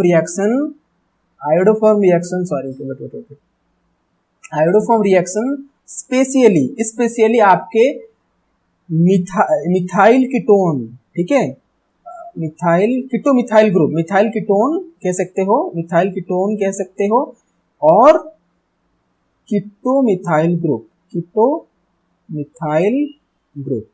ये जो कीटोमिथाइल ग्रुप होंगे, ये जो कीटोमिथाइल ग्रुप जिस कंपाउंड में प्रेजेंट होगा वही कंपाउंड आपका एडोफॉर्म या हेलोफॉर्म रिएक्शन को दिखाएगा। क्लोरोफॉर्म, ब्रोमोफॉर्म, जो भी फॉर्म हो, हेलोफॉर्म हो, वो आपका यही जो ग्रुप जिस कंपाउंड में होंगे वही कंपाउंड आपका दिखाएगा। अभी ये दिखते कैसे हैं कि ऐसा कि आपको CH3 C++O, स्ट्रक्चर अच्छा नहीं हुआ, CH3 ये वाला C++O और साइड में CH3, ये वाला होता है आपका कीटोमिथाइल। अभी आप देख लीजिए कि यहां पर ये जो CH3OH है, या और मान लीजिए कि हम C2H5OH लेते, तो ये जो दो, और क्या, इसको इरेज कर लेते हैं। देखिए अभी ये जो दो कंपाउंड्स हैं, क्या इन दोनों कंपाउंड्स में आपको ये कीटोमिथाइल ग्रुप देखने को मिल रहा है? आप तो इनिशियली बोलोगे नहीं नहीं इसमें भी नहीं है और इसमें भी नहीं है, कहां पर इसमें कीटो ग्रुप है। लेकिन ये वाले जो साइड है ना, यहाँ पर कीटोमिथाइल ग्रुप पॉसिबल है, क्योंकि मान लीजिए कि आपने इसको ऑक्सीडाइज कर लिया, ऑक्सीडाइज करने के बाद आपका क्या फॉर्म हो जाएगा, CH3 C double bond OH आपका एसिटिल्डिहाइड फॉर्म हो जाएगा। ठीक है, ठीक है। और एसिटिल्डिहाइड में तो है आपका ये कीटो मिथाइल ग्रुप ही तो है, मतलब कि आपका ये जो जनरल अल्कोहल है ये आपका एडोफॉर्म शो कर पाएगा, लेकिन ये वाला जो फिनोल है ये नेवर शोज आपकी हेलोफॉर्म रिएक्शन, बिकॉज आपके यहाँ पर कोई सा भी मिथाइल ग्रुप आपको नहीं देखने को मिल रहा है। तो दैट्स व्हाई आपका यहाँ पर आंसर बन जाएगा it forms yellow crystals of iodoform. ये वाला जो रिएक्शन के थ्रू हम फिनोल एंड अल्कोहल को डिफरेंशिएट कर सकते हैं। तो गाइज आई होप कि ये वाला क्वेश्चन आपको क्लियर हो गया होगा। ठीक है, तो अब चलिए क्वेश्चन नंबर 34 में मूव कर जाते हैं। An organic compound A, okay, एक ऑर्गेनिक कंपाउंड है जिसका नेम है ए, कंटेनिंग CHO। ठीक है, चलिए इसका हम फॉलो करते हैं, इसको फॉलो थ्रू करते हैं। ठीक है, इस क्वेश्चन को फॉलो थ्रू करते हैं, फॉलो करते हैं। क्वेश्चन में क्या बोला कि एक कंपाउंड है, एक कंपाउंड है, ठीक है, आपका एक कंपाउंड है जिसका नेम है ए, ठीक है, जो कि क्या क्या कंटेन कर रहा है, कार्बन, हाइड्रोजन, ऑक्सीजन। ओके, ये चीज ये कंपाउंड कंटेन कर रहा है। ठीक है, then has a pungent odour. Okay, इसका कैरेक्टरिस्टिक क्या है कि इसमें पीजेंट ऑर्डर है। ठीक है, इसमें पीजेंट ऑर्डर आपको देखने को मिल रहा है। ठीक है, ओके, पीजेंट ऑर्डर है with boiling point of 78 degree Celsius. ठीक है, इसमें बॉइलिंग पॉइंट जो है आपका, बॉइलिंग पॉइंट जो है 78 डिग्री सेल्सियस है। Okay, then on boiling a with concentrated H2SO पर, जब हम ये जो ए वाला कंपाउंड है इसको हम बॉइलिंग करते हैं with concentrated H2SO4, a colourless gas is produced which decolourises bromine water. मतलब कि जब आपका ये वाला कंपाउंड ए है, ये वाला कंपाउंड जो ए है ना, जब इसको हम क्या करते हैं, बॉयल करते हैं in presence of concentrated H2SO4, ये आपको ऐसा कलरलेस गैस प्रोड्यूस करके देता है जो कि आगे जाकर डीकलराइज कर देता है, डीकलराइज ब्रोमीन वाटर। मतलब कि ब्रोमीन वाटर को ये कलरलेस कर देता है। यहां से प्रोडक्शन हुआ कलरलेस गैस, मतलब कि जो कंपाउंड ए को कंसेंट्रेटेड H2SO4 के साथ रिएक्शन करने के बाद जो गैस फॉर्म हुआ वो ब्रोमीन वाटर को डीकलराइज कर दिया। ठीक है, अब क्वेश्चन में ये पूछ रहा है कि आपका ये जो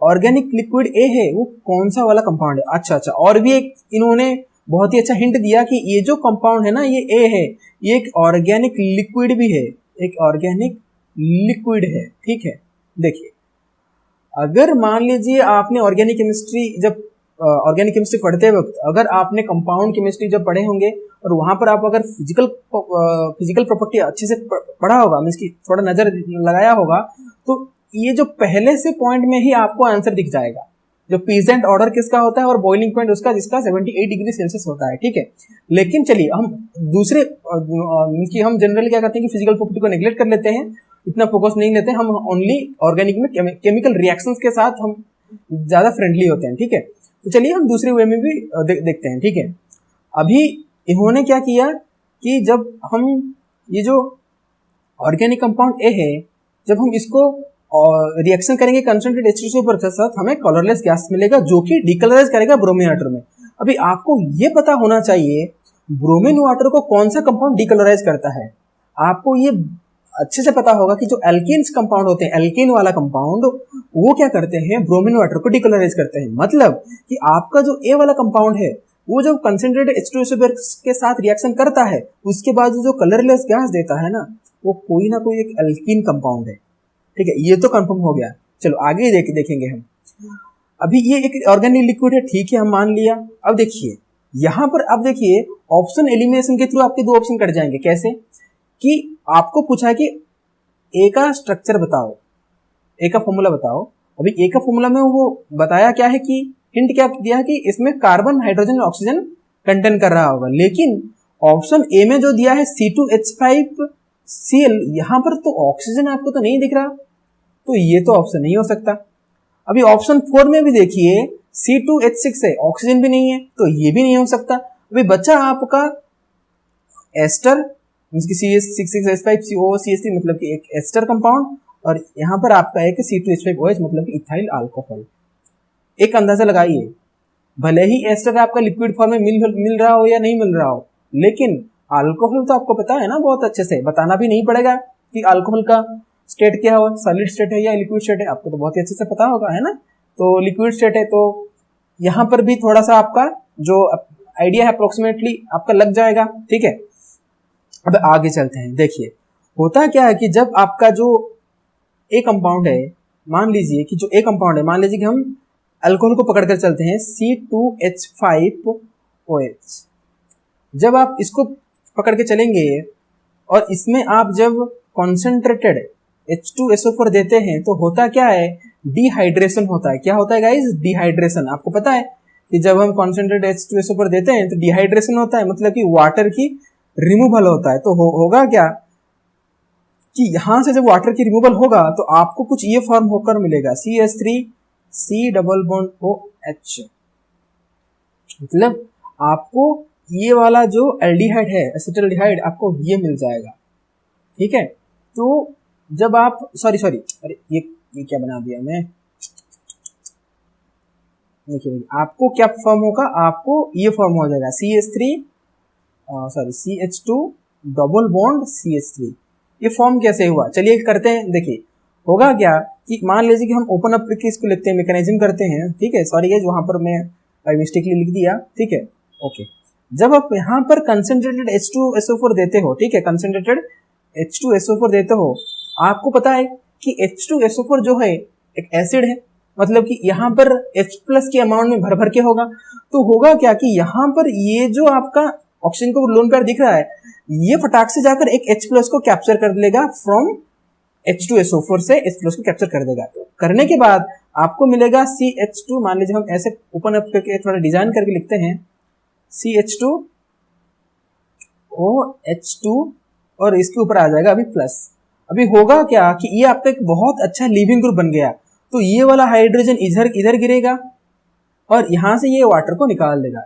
इस तरीके से आपका यहाँ पर डिहाइड्रेशन हुआ और फिर आपको ये मिल जाएगा आपका आपको देन ये मिल जाएगा आपका CH2 एल्किन मिल जाएगा। और यही एल्किन की हम जिक्र कर रहे थे कि एल्किन जो है आपका ब्रोमीन वाटर को डिक्लोराइज करता है। सो दैट मीन्स कि आपका जो कंपाउंड ए है, जो ए कंपाउंड है, वो कौन सा है, वो आपका एक इथाइल अल्कोहल है। और आपको मैं स्टार्टिंग में ये बोला था कि आपको अगर जनरल पता होगा, एक फिजिकल प्रॉपर्टी आपने पढ़ा होगा, तो आपको यहां से भी आंसर आ जाएगा कि पीजेंट ऑर्डर आपका अल्कोहल का होता है और उसकी बॉइलिंग पॉइंट जो होती है वो 78 डिग्री सेल्सियस होता है। फिर भी हमने रिएक्शन के थ्रू इसको आइडेंटिफिकेशन भी कर लिया, ठीक है। तो आई होप कि ये क्वेश्चन आपको बहुत अच्छे से समझ में आ गया होगा और इसका आंसर आपका बन जाएगा अल्कोहल, इसका आंसर एस्टर नहीं होगा, ठीक है, ओके। तो अब चलिए मूव कर देते हैं नेक्स्ट क्वेश्चन में। नेक्स्ट क्वेश्चन आपका है which of the following is an amphoteric acid. इनमें से कौन सा आपका एसिड है जो कि एम्फोटेरिक एसिड है।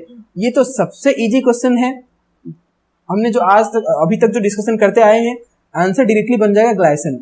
देखो पहले समझिए आप एम्फोटेरिक एसिड का मीनिंग क्या है। एम्फोटेरिक मतलब एसिड और बेस के बीच वाला, मतलब कि जिसमें एक ऐसा एसिड जिसमें एसिडिक पार्ट भी प्रेजेंट हो, मतलब कि एसिड का भी कैरेक्टर हो और बेसिक का भी कैरेक्टर हो, मतलब कि जिसमें एसिडिक पार्ट भी हो, जिसमें बेसिक पार्ट भी हो। और आप यहाँ पर देखिए कि जो ग्लाइसिन है, ग्लाइसिन ये आपका एक अमीनो एसिड है और अमीनो एसिड, इसमें ग्लाइसिन का स्ट्रक्चर क्या है, ग्लाइसिन का स्ट्रक्चर है NH2CO NH2CH2COOH, ये आपका होता है अमीनो एसिड। और ग्लाइसिन आपका एक अमीनो एसिड है जिसमें आप जनरली देखिए कि यहाँ पर एसिडिक पार्ट भी प्रेजेंट है और यहाँ पर NH2 अमोनिया के तौर पर आप पर बेसिक पार्ट भी प्रेजेंट है। इसीलिए तो नेमिंग है ना अमीनो एसिड, अमीनो पार्ट भी है, बेसिक पार्ट भी है, एसिडिक पार्ट भी है। तो ये जो ग्लाइसिन में आपका बोथ पार्ट है, basic part, acidic part, that's why glycine आपका हो जाएगा आपका एम्फोटेरिक एसिड, ठीक है। सो आई होप कि ये बहुत ही आसान क्वेश्चन था और आपको समझ में भी आ गया होगा। अब चलिए मूव करते हैं नेक्स्ट क्वेश्चन में। ओके चलिए डिस्कशन करते हैं क्वेश्चन नंबर 36। क्वेश्चन नंबर 36 कह रहा है कि benzyl alcohol and sodium benzoate is obtained by the action of sodium hydroxide. on benzaldehyde. This reaction is known as, मतलब कि आपका benzyl alcohol and sodium benzoate is obtained by the action of sodium hydroxide on benzaldehyde. मतलब कि जब आप benzaldehyde को लेते हो, बेंजल्डिहाइड का स्ट्रक्चर क्या होता है कि ऐसा एक बेंजीन रिंग, उसके ऊपर एल्डिहाइड का ग्रुप बेंजल्डिहाइड। इसमें जब आप सोडियम हाइड्रोक्साइड का रिएक्शन करवाते हो तो आपको क्या मिलता है, बेंजाइल अल्कोहल, मतलब कि आपको क्या मिलता है, आपको मिलता है benzyl alcohol plus sodium benzoate. मतलब सोडियम बेंजोएट कैसा स्ट्रक्चर है, COO माइनस Na प्लस, ये आपको सोडियम बेंजोएट है, ये आपको मिलता है। तो आपको देखकर ही पता चल गया होगा कि ये कौन सा रिएक्शन है। ये गाइस आपका कैनिजोर रिएक्शन है, क्योंकि कैनिजोर रिएक्शन क्या है, Cannizzaro reaction is also called as disproportionation reaction, मतलब जिसमें आपका साइमल्टेनियसली ऑक्सीडेशन एंड रिडक्शन होता है। और आपको पता है ये बेंजल्डिहाइड है, ये एल्डिहाइड है, और एल्डिहाइड आपका रिडक्शन होकर अल्कोहल में कन्वर्ट होता है एंड एल्डिहाइड आपका ऑक्सीडेशन होकर एसिड में कन्वर्ट होता है, क्योंकि ये जो सोडियम बेंजोएट है ये आपका एक एसिडिक पार्ट है, ये H+ कैप्चर करने के बाद एसिड में कन्वर्ट हो जाएगा। मतलब कि यहाँ पर साइमल्टेनियसली रिडक्शन एंड ऑक्सीडेशन हुआ, और यही तो आपका है कैनिजोर रिएक्शन। फिर भी हम चलिए रिएक्शन के थ्रू ही डिस्कशन कर लेते हैं कि हम जब बेंजल्डिहाइड को सोडियम हाइड्रोक्साइड के साथ रिएक्शन करेंगे तो हमें कैसे benzyl alcohol and sodium benzoate मिलेगा। चलिए फटाफट रिएक्शन के थ्रू देख लेते हैं। देखिए हमने लिया एक बेंजल्डिहाइड, ठीक है, बेंजल्डिहाइड C+OH, ठीक है, C+OH। अभी यहाँ पर हम दे रहे हैं इसको सोडियम हाइड्रोक्साइड, तो सोडियम हाइड्रोक्साइड Na+OH-, तो OH- है, और यहाँ पर आपको दिख रहा है पार्शियल पॉजिटिव, कार्बन के ऊपर पार्शियल पॉजिटिव और ऑक्सीजन के ऊपर पार्शियल नेगेटिव। दैट मीन्स कि यहाँ पर OH- है वो जाकर अटैक करेगा यहाँ पर कार्बन सेंटर में, और यहाँ से आपका बॉन्ड ब्रेक होगा। मतलब कि आपको स्ट्रक्चर ऐसा मिलेगा, यहाँ पर ऐसा है कार्बन, और यहाँ पर OH का अटैक हुआ, हाइड्रोजन यहाँ पर प्रेजेंट है, और यहाँ पर ऑक्सीजन ऊपर माइनस। सामने आपका और एक बेंजल्डिहाइड होगा, क्योंकि यहाँ पर कैनिजोर रिएक्शन में आपको पता है कि 2 मॉलिक्यूल्स ऑफ आपका एल्डिहाइड लेना पड़ता है, तो यहाँ पर भी C+OH प्रेजेंट होगा। अब जब यहाँ पर ये जो माइनस है, ये जो माइनस है आपका, जब ये वापस आएगा तो यहाँ से एक जो हाइड्रोजन है ना, ये डायरेक्टली हाइड्राइड शिफ्ट होकर यहाँ पर गिरेगा, और यहाँ पर ये वाला जो कार्बन बॉन्ड है ये ब्रेक कर जाएगा।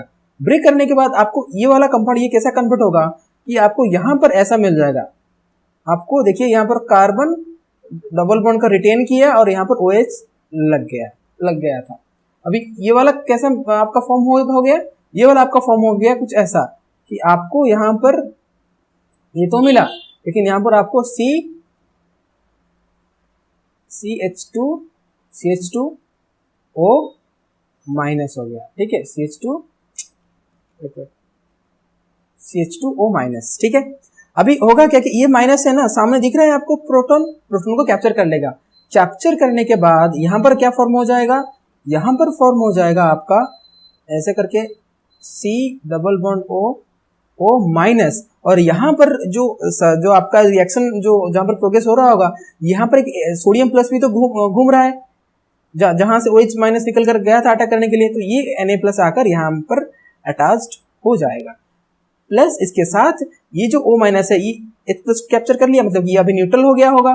तो न्यूट्रल होने के बाद आपको कुछ ऐसा ये दिखेगा CH2OH, और यही तो गाइज है आपका बेंजल अल्कोहल, और यही आपका है सोडियम बेंजोएट। तो हम क्या किए कि जब हमने बेंजल्डिहाइड का रिएक्शन कराया NaOH के साथ, तो हमें sodium benzoate and benzyl alcohol हमें मिल गया। तो यही था आपका कैनिजोर रिएक्शन, तो आपका आंसर बन जाएगा कैनिजोर रिएक्शन, ठीक है। तो अब चलिए नेक्स्ट क्वेश्चन को डिस्कशन कर लेते हैं। नेक्स्ट क्वेश्चन है आपका क्वेश्चन नंबर 37, और क्वेश्चन में आपको गिवन है कि ethyl chloride on heating with AgCN forms a compound X। मतलब कि जब आप इथाइल क्लोराइड मतलब कि CH3CH2Cl, ठीक है, इसको जब आप हीट करोगे इन प्रेजेंस ऑफ AgCN, आपको एक कंपाउंड मिलेगा X, the functional isomer of X। यहां पर जो X मिलेगा इसका फंक्शनल आइसोमर क्या होगा, यही आपको पूछा है। एक्स एक्स क्या होगा ये नहीं पूछा है, अच्छे से समझिए क्वेश्चन को। एक्स जो मिलेगा उसका फंक्शनल आइसोमर क्या होगा वही आपको पूछा है। और ऑप्शन में गिवन है C2H5NC, C2H5NH2, C2H5CN, none of the above. देखिए डायरेक्टली हम इसको कर लेते हैं। देखिए जब आपका CH3 CH2Cl जब हिट किया जाता है इन प्रेजेंस ऑफ AgCl तो आपको डायरेक्टली क्या मिलता है कि CH3 CH2NC, ठीक है, इथाइल आइसोसाइनेट आपको फॉर्म होता है। और इथाइल आइसोसाइनेट NC का जो फंक्शनल आइसोमर है वो क्या हो सकता है, आइसोसाइनेट का साइनेट, मतलब कि आपका यहां पर जो कंपाउंड होगा ना functional isomer of isocyanate that is CH3 CH2CN, ठीक है। और यहाँ पर ऑप्शन में भी गिवन है CH2H5CN that is CH3 CH2CN, तो आपका डायरेक्टली आपका यहाँ पर आंसर बन जाएगा ऑप्शन नंबर 3। ओके, तो फटाफट चलिए मूव कर जाते हैं नेक्स्ट क्वेश्चन में। Question number 38, A compound containing only carbon hydrogen and oxygen has a molecular weight 44। Okay, चलिए इसको डिस्कशन करते हैं। देखिए कंपाउंड आपको क्या कह रहा है कि एक कंपाउंड है, मान लीजिए कोई कंपाउंड X है जिसमें कार्बन है, हाइड्रोजन है और ऑक्सीजन है, और इसका जो मॉलिक्यूलर वेट है वो 44 है, ठीक है। ओके, अभी on complete oxidation it is converted into A compound of molecular weight 60। अभी अगर इस कंपाउंड को, ये जो कंपाउंड है, अगर इसको हम क्या करते हैं कि ऑक्सीडेशन करते हैं, ठीक है, ऑक्सीडेशन करते हैं तो वो एक Y नामक, मान लीजिए कि एक Y नेम की कंपाउंड में कन्वर्ट होता है और जिसका मॉलिक्यूलर वेट है 60, यहां पर था 44, ऑक्सीडेशन करने के बाद 60 हो गया, ठीक है। Okay, the original compound is, मतलब कि ये जो वाला जो X वाला जो कंपाउंड है ये कौन सा कंपाउंड है, क्या ये एल्डिहाइड है, क्या ये अल्कोहल है, क्या ये एसिड है, या क्या ये ईथर है, ये कौन सा कंपाउंड है। देखिए हम इसको सॉल्व करते हैं। अभी ये वाला जो X कंपाउंड है ये, इसमें C कार्बन है, हाइड्रोजन है, ऑक्सीजन है, और इसका जो मॉलिक्यूलर वेट है वो 44 है, और ऑक्सीडेशन करने के बाद ये जिस कंपाउंड में कन्वर्ट होता है उसका मॉलिक्यूलर वेट 60 हो जाता है। देखिए 44 से गैप कितना है, 60 तक का 16 का गैप है। और जब हम ऑक्सीडेशन करते हैं, ऑक्सीडेशन का जनरल मीनिंग क्या होता है, आप सभी को पता होगा कि ऑक्सीडेशन मतलब एडिशन ऑफ ऑक्सीजन और रिमूवल ऑफ हाइड्रोजन, मतलब कि एडिशन ऑफ ऑक्सीजन। और आपको पता है कि एक ऑक्सीजन का मॉलिक्यूलर वेट कितना होता है, 16 ही तो होता है। मतलब कि ये जो X था ऑक्सीडेशन होने के बाद जस्ट एक ऑक्सीजन का ही इंक्रीमेंट हुआ है, और इसके वजह से जो 44 था कंपाउंड की मॉलिक्यूलर वेट वो बढ़कर 60 हो गया है, 60, क्योंकि प्लस 16 की तो ऐड हो गई है ना, क्योंकि प्लस ऑक्सीजन का एक तो ऐड हुआ है। मतलब हम इसको, ये आपका एल्डिहाइड भी हो सकता है, क्योंकि एल्डिहाइड आपका ऑक्सीडेशन होकर एसिड तक जाता है, और आपका अल्कोहल भी ऑक्सीडेशन होकर एसिड तक जाता है। बट अल्कोहल को अगर आप ऑक्सीडेशन करोगे, मान लीजिए कि स्टार्टिंग में आपने एक अल्कोहल लिया, बट अल्कोहल को जब आप ऑक्सीडेशन करोगे एक ऑक्सीजन देकर तो वो एल्डिहाइड तक जाता है, और अगेन आप जब एल्डिहाइड को ऑक्सीडेशन करते हो फर्दर, देन जाकर वो एसिड में कन्वर्ट होता है। लेकिन आप यहाँ पर देख रहे हो कि एक ही ऑक्सीजन का एडअप हुआ है, मतलब कोई एक ही स्टेप में वो एसिड में कन्वर्ट हो रहा है, और एक ही स्टेप में कहाँ पर कन्वर्ट हो रहा है, एल्डिहाइड से एसिड में। मतलब कि ये वाला जो X वाला कंपाउंड है ना वो एक एल्डिहाइड कंपाउंड है, एन एल्डिहाइड ही आपका हो जाएगा आंसर। अगर मैं एक एग्जांपल के तौर पर ले, देख लीजिए CH3CHO, मतलब कि एसिटल्डिहाइड, इसका आप काउंट करके देख लीजिए 40 पर निकल आएगा इसका मॉलिक्यूलर वेट। काउंट कीजिए, 2 कार्बन है, 2 कार्बन मतलब कि कार्बन की मॉलिक्यूलर वेट होती है 12, 2 कार्बन मतलब कि 12 इंटू 2 मतलब कि 24, 4 हाइड्रोजन है मतलब कि +4, तो कितना आ जाएगा 26 है ना गाइस, 26 आ जाएगा 26। और 26 में जब आप एक ऑक्सीजन है मतलब कि ऐड कर दो 16 का, सॉरी 24 + 4 28, और जब 16 का ऐड कर दोगे तो आ गया ना आपको 44, ठीक है 44। और जब 44 में जब आप और एक ऑक्सीडेंट ऐड कर देते हो, मतलब कि जो एसिटल्डिहाइड का ऑक्सीडेशन होगा तो कौन सा वाला मतलब कि कंपाउंड आपको फॉर्म होगा, आपका फॉर्म हो जाएगा HCOOH, फॉर्मिक एसिड। ठीक है, एक ही आपका ऑक्सीजन, 3 ऑक्सीजन नहीं होगा। ओके, और इसका भी आपका मतलब कि जो आपका ऑक्सीजन फॉर्म होगा, तो यहाँ पर भी आपका आप देख पाओगे कि यहाँ पर HCOH कैसे फॉर्म होगा आपका, तो ये वाला फॉर्म हो जाएगा ना, CH3COOH। ठीक है, ये वाला फॉर्म हो जाएगा। और आप देख लीजिए यहाँ पर भी CH3 है, यहाँ पर भी CH3 था, यहाँ पर भी C था, एक O था, एक H था, और यहाँ पर भी CHO था। बस एक ही ऑक्सीजन का एडअप हुआ है, और जिसकी वजह से वो जो मॉलिक्यूलर वेट है वो 44 से जाकर 60 तक पहुंच गया।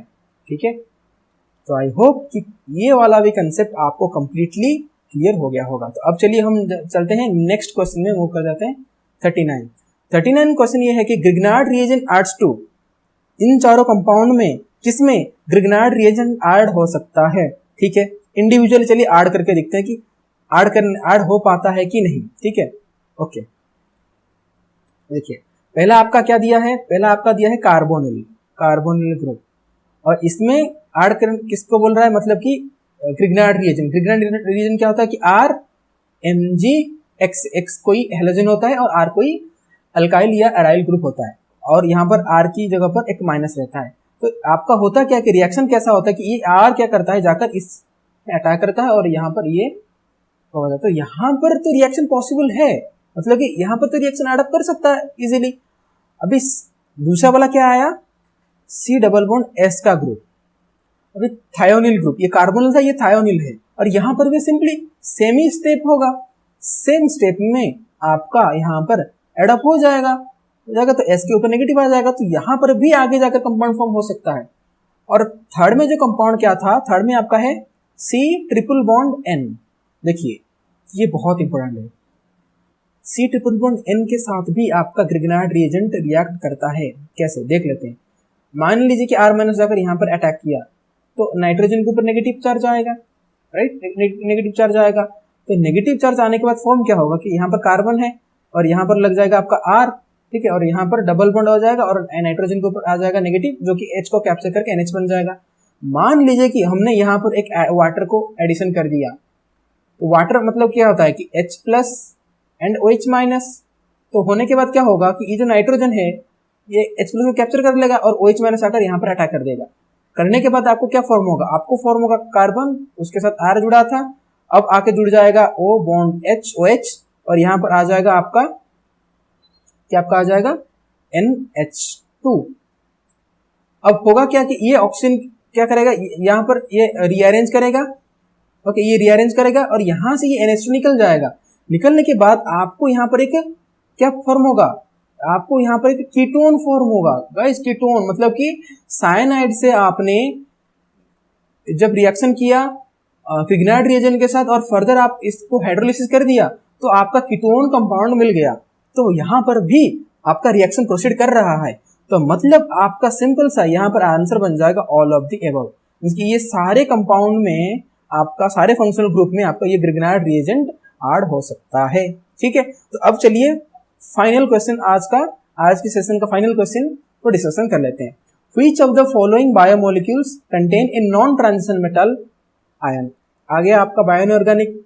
ठीक है, सबसे बहुत ही पसंदीदा टॉपिक होता है और इजी भी होता है।